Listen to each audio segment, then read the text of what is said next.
মাননীয় সভাপতি মহোদয় তথা উপস্থিত আঞ্চলিক বিষয়ববীয়াসকল আৰু লগতে বিভিন্ন বিদ্যালয়ৰ পৰা অহা শিক্ষাগুৰুসকল আৰু মোৰ অতি মৰমৰ দাদা বাইদেউ ভাইটি ভণ্টিসকল, আজিৰ এই পবিত্ৰ ক্ষণত মই এটা কবিতা আবৃত্তি কৰিবলৈ ওলাইছোঁ।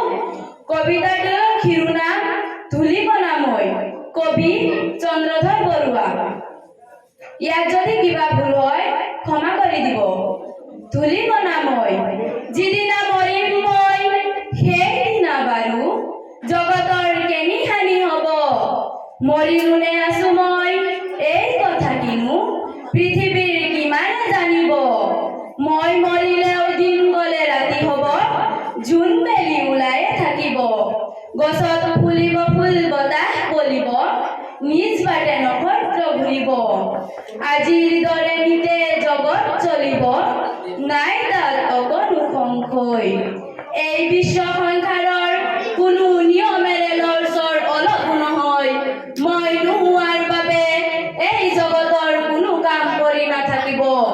কামত বিভোৰ এই বিশাল বিশ্বই মই মৰা গমকে নাপাব। অনন্ত বিশ্বৰ অসংখ্য ধূলিৰ এটি মাত্ৰ ধূলিকণা মই, মোৰ অবিহনে এই বিপুল সৃষ্টিৰ কেনিও অকণো হানি নাই। ধন্যবাদ।